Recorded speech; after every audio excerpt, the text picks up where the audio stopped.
안녕하십니까. 2023년 8월 30일 오늘은 수요일입니다. 내용이 좋을 예정이니까 좋아요 미리 좀 눌러주시고 혹시 구독 안 하셨으면 구독도 부탁드리겠습니다. 호주의 원주민들 권익을 위한 헌법기구 보이스 설치를 위한 국민투표일자가 방금 전에 발표되었습니다. 국민투표 실시하기로 의회에서 결정한 이후에 보이스 설치 반대 여론이 찬성 여론보다 더 크다는 조사가 많이 나왔고, 그러다 보니까 국민투표일자를 빨리 발표 안 하고 미루는 안소니 알바니지가 이렇게 피하고 있는 거 아니냐 이런 의심이 많았는데 오늘 드디어 발표된 것입니다. 뉴사우스웨일즈주하고 빅토리아주는 찬성표가 나올 것으로 보고, 퀸슬랜드와 소호주는 반대표가 나올 것으로 보이고, 이제 중요한 건 열쇠는 이제 남호주 그리고 타스마니아가 들고 있다고 합니다. 국민들 전체 중 절반 이상 찬성을 해야 하고 6개 중에 과반, 그러니까 3개 이렇게 하면 안 되고 4개 주가 찬성을 해야 헌법 개정이 가능하다고 합니다. 그래서 안소니는 박빙 지역인 남호주 아들레이드로 어제 날아가서 오늘 아들레이드에서 발표를 하게 된 것입니다. 대부분 언론에서 10월 14일 발표될 거다 이렇게 예측을 했는데 실제로 오늘 발표 10월 14일로 확정되었습니다. 지금 발표 즉시 45일 동안의 선거운동이 시작되게 됩니다. 선관위에서는 찬성과 반대 설명이 담긴 안내 용지를 전국 유권자에게 우편으로 발송하게 되고, 이미 눈에 많이 보이던 찬성 측과 반대 측을 대변하는 사람들의 선거운동이 본격적으로 시작됩니다. 호주에서는 1901년 이후에 8차례 헌법 개정이 있었다고 합니다.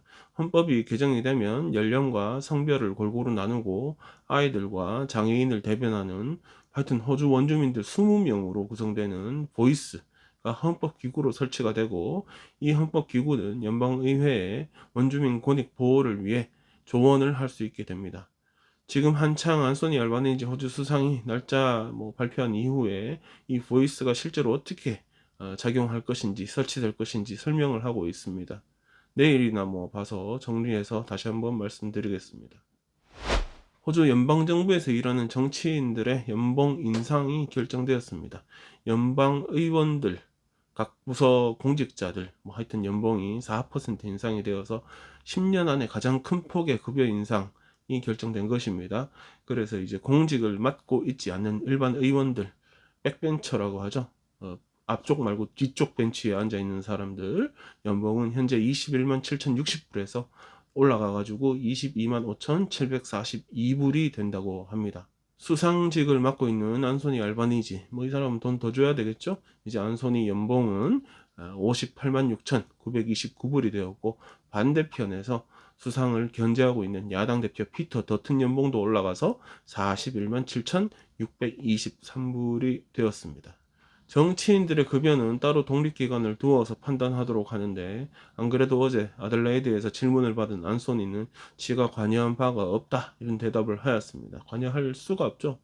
정치인들을 곱게 보는 사람들이 그닥 없고 금액도 작은 편이 아니니까 당연히 국민들이 요즘 같은 고물가 시대에서 뭐라 할 수 있는 상황인데, 그러다 보니까 여기도 눈치를 봤는지 급여 인상과 함께 발표된 설명서에서는 지난 2020년, 21년에는 급여가 동결되었던 적이 있고 22년에는 2.75%가 인상이 되었었다.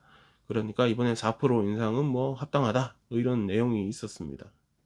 한편 2023년도 6월 달부 호주 통계청 발표에 따르면 공공부문 급여 인상률 평균은 3.1%, 민간 부분은 3.8%였습니다. 또 페어워크 위원회에서는 지난 6월달 최저임금을 5.75% 인상한 적이 있습니다. 영연방 게임 취소에 대한 의회 조사가 이번 주에 시작되어서 진행 중인 가운데 다니엘은 아직까지도 증인 출석 요구에 응하지 않고 있습니다. 이 와중에 골드코스트가 빅토리아주가 취소했던 2026년 영연방 게임 유치하겠다 신청을 하였다고 합니다. 골드코스트 시장 톰 테이트는 기존에 보유하고 있는 경기시설과 선수촌 시설이라면 충분히 영연방 게임 진행할 수 있다 이러면서 출사표 던진 겁니다. 퀸슬랜드 주 총리 아나스타샤 팔라주크 같은 경우는 빅토리아 주가 버린 거를 퀸슬랜드에서 주워가지는 않을 거다, 뭐 이렇게 공식 발표한 게 수차례입니다. 근데 골드코스트가 요걸 날름 주워 먹는 그런 모양새입니다. 아나스타샤 입장에서는 2032년 브리스번 올림픽에 집중을 하고 싶어서 그랬던 것인데, 톰 입장은 호주 뭐 실추된 체면도 좀 살리고 경기도 또 치러낼 수 있는 역량이 충분히 있는데 뭘 피하냐, 뭐 이런 이유도 있습니다. 참고로 골드코스트는 지난 2018년 얼마 되지도 않았죠. 그때 영연방 게임을 성공적으로 치러낸 적이 있습니다. 만약 골드코스트에서 2026년 대회를 유치를 하게 되면 나름 호주에 진짜 실추되었던 그 체면이 좀 세워지긴 하겠죠.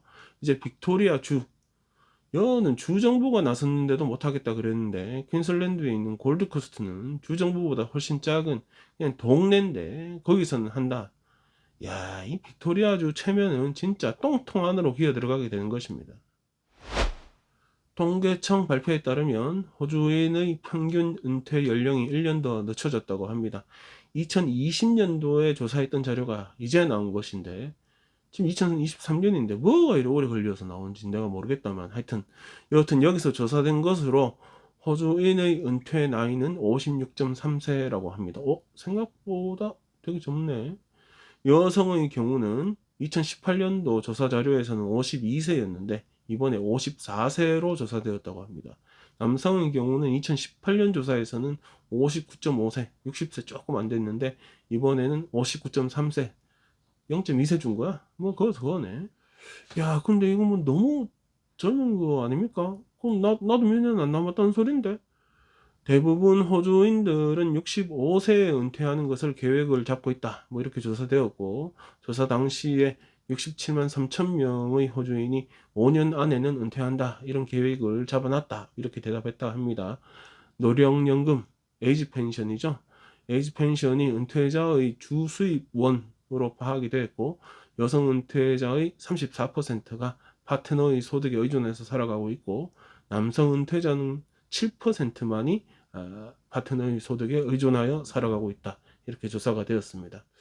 한 슈퍼펀드 전문가 말로는 그냥 먹고 사는 정도 은퇴하려면 부부라면 1년에 한 7만 불 정도, 혼자면 한 5만 불 정도 있어야 한다고 합니다. 글자 그대로 기본만 해서 그렇다 이야기입니다. 요즘 같은 고물가 시대에서 기본만 해가지고 7만 5만, 이거는 제가 봐선 택도 없는 숫자 같습니다. 하여튼 돈을 다 갚은 집을 갖고 있고 은행에 59만 5천 불, 한 60만 불 돈 가지고 있으면 꽤 편한 은퇴 생활이 될 것이라고 하는데, 이건 뭐 소수고 대부분 호주인들은 그 중간 어딘가에 은퇴 생활이 가능하다고 합니다. 일 안 하면 빨리 늙는다 라는 말이 있습니다. 그거를 철저하게 믿고 따르기로 했습니다. 그냥 늙어 죽기 바로 전날까지 일하기로 했습니다.